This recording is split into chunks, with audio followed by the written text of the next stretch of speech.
Hey guys, and welcome to another episode of First Look, where today we're going to be taking a look at the latest addition to the ranks of the Tenno, the second of the Chinese-based frames, Nezha.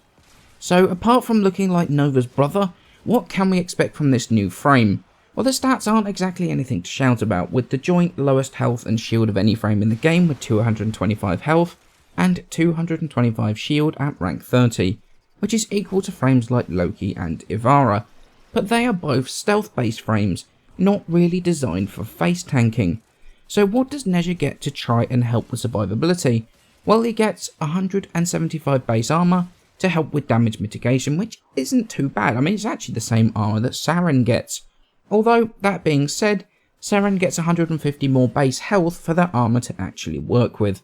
He's also got a pretty decent energy pool as well, with 225 at rank 30, once again equal with frames like Saren, and also one of the fastest sprint speeds of 1.15, equal with a whole bunch of frames.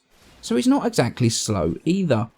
So as you can see, stat-wise, Nezha doesn't really stand out in any real area, but so, you know, most frames, it's up to the powers to do the talking, and Nezha isn't any different.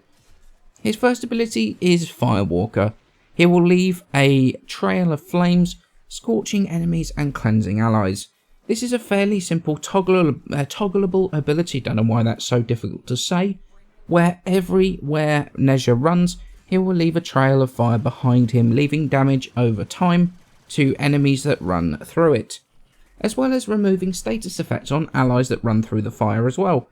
He will also gain a 15% speed boost while this ability is active, although that number is fixed and cannot be increased at all.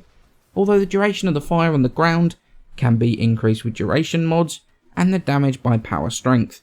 There is a second part of this ability though, which is if you have Firewalker active when you use Blazing Chakra's teleport, which is his second ability, you will detonate at the destination doing 1250 damage within a 6 meter radius, both increased by mods, but Firewalker will be deactivated once the explosion happens, making for some very nice synergy between powers. Talking about Blazing Chakram, he will hurl a flaming ring that burns enemies and causes them to emit a healing blast on death. Reactivate it to instantly travel to your ring's location. Now Nezha will take the ring from his back, throw it in the direction you've got your mouse aimed at, bounce off 3 enemies or surface before it comes back to you. To be honest, it plays very much like a glaive if you were just using that for melee. However, enemies that hit becomes marked, and once killed, those marked enemies will let off a healing pulse that will heal for 225 health within the 8 meter radius. To be honest, there's not really a lot to the first part of this ability. It's affected by strength in terms of the actual heal amount, the radius is affected by range, and the marking is affected by duration. However, like Firewalker, it is a 2-part ability.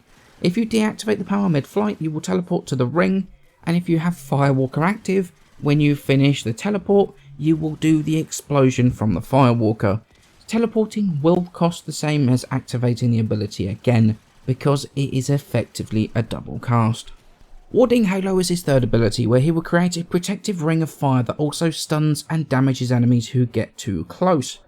Honestly, this is basically Iron Skin for Nezha, absorbing 1337 damage before it drops, and once again you are immune to knockdowns and staggers. Like Iron Skin, it's affected not only by power strength but also armor as well, leading to some modding problems that I'm going to talk about a little bit later. Not only does Warding Halo protect Nezha, but it will also damage enemies in an AoE around him up to 2 meters around him. Basically are dealt damage, but also they are staggered as well, meaning this can be fairly useful for keeping those pesky butchers off your back. It's also got a 3-second invulnerability on it as well, meaning that you've got those 3 seconds before it gets one shot by a ballista from the other end of the tile set. It's really not a very complex skill at all, but is one that definitely goes a long way into turning Nezha from being super squishy into one that can actually take a few hits. Nezha's fourth and final ability is Divine Spears, which will impale nearby enemies on spears that will erupt from the ground. Another super simple ability. Energy-based spears will rise out of the ground, impaling enemies, dealing 600 damage and holding them there for 12 seconds. It opens them up to ground finishes from your melee weapons, and deactivating the ability or having the duration run out will slam the enemies back into the ground, dealing an additional 600 damage. That's pretty much this power in a nutshell. The range at 19 meters isn't the highest, that's for sure, and it can be difficult to mod to increase it, as I'm going to show in a minute. And this ability is definitely not really about the damage, because that falls off. I mean, even before you hit level 40 enemies, it's really not very great. And honestly very difficult to justify modding for in terms of damage. Okay, so moving on to modding Nezha. Now it comes with a day and a V as standard. It comes with a dash in the aura. I'm going to add 4 former. This is mostly, you probably don't need this many, but this is just so I can try and fit the builds that I was testing. Now this first build is pretty much as balanced as I could actually make this frame. Now you see the problems I've come across with in terms of actually trying to make Nezha survivable. Nezha has no stealth whatsoever, so you've really got to try and make her as tanky, make him as tanky as possible. So you've got to go pretty much vitality, quick thinking, steel fiber, which also increases your warding halo amount that takes, and primed flow. And these 4 pretty much are completely mandatory. Then you've got the fleeting expertise and streamline to try and make all the powers cheaper, because Nezha really is a bit of a power hog. Then you've got speed drift, which is going to make him a little bit faster, and also improved casting speed, which on this frame is ridiculously bad. And then we've got intensify to try and keep the damage up just a little bit. And then we've got primed continuity for extra duration, and this is pretty much as balanced as I could actually make this frame. Now in terms of actually making it very, very quick, making it good for speedrunning missions, I've got energy siphon on here again.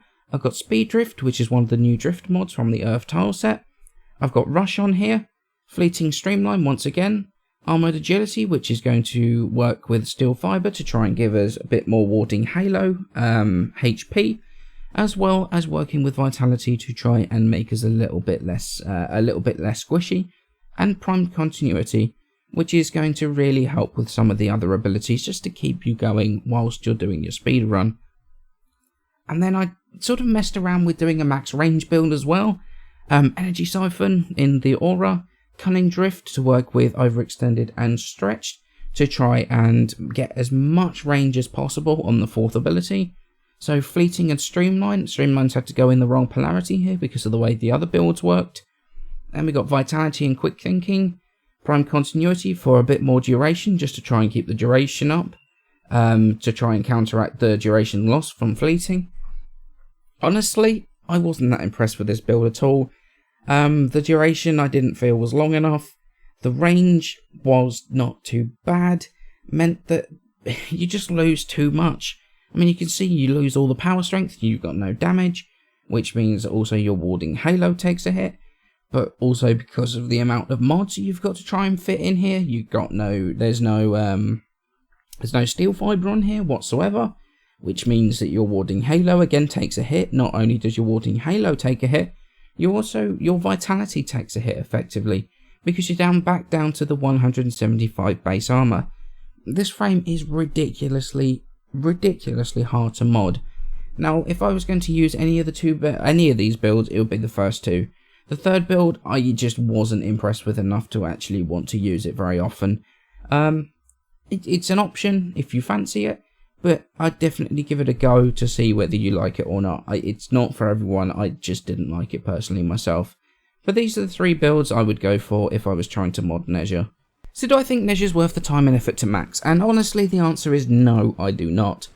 The frame is easily one of the most underwhelming that's been introduced into the game in a very long time. The damage from the abilities is very poor, and drops off even before the star chart is done, let alone into later game missions or even sorties. And the modding of the frame is just ridiculous. He needs literally everything to be modded for. Range, duration, strength, armor, quick thinking because of low survivability, vitality to work with that, prime flow because it's an energy hog, efficiency just like everything else. The animation speeds are ridiculously slow, so you really need something in terms of something like natural talent. You almost literally cannot mod this frame without making one of the powers worse than it was when it was base. And that's the simple truth. It sounds good to have abilities affected by different mods than just the standard power, strength, duration and range. But when you actually put that into practice, all you do is cause the frame to have so many problems modding without ruining the other powers. It's unreal. We had this problem with Ember before her buff, but not to the extent that Nezha has right now. Not only that, but the range on the abilities is not really particularly great at all. And without putting every single range mod on the frame, and just ruining the rest of the frame's abilities to try and do that. Not to mention that, but about level 40 or 50, maybe even slightly earlier than that, warding Halo drops off so quickly it's unreal. Nezha is definitely a niche frame, and that niche is speedrunning. While I would still personally use a shocking speed vault with high power strength, if people want a frame that's immune to knockdown and has a bit of survivability with the use of warding Halo when they're speedrunning bosses or captures or whatever mission you want to do quickly, it's not going to be as quick as a well-built vault, but it is definitely going to have a slight edge if you're coming up against a lot of bombards or heavy gunners and want to avoid knockdowns, or even if you're at a bit of a higher level, that warding Halo while you're moving very quickly can negate a shot or two. So essentially poor damage, impossible modding requirements, less than ideal range, but the potential to run missions very quickly and a little bit safer. Nezha has no scalability whatsoever beyond spamming 4 to try and keep enemies CC'd. For mid to low level, he's kind of fun and the damage is kind of okay, but for all the people that were super hyped for him, thankfully I wasn't very hyped for him in the first place, he is quite a bit of a letdown. I can see a buff coming in the near future, but I guess we're just going to wait and see. As always guys, many thanks for watching, and I shall see you in the next video.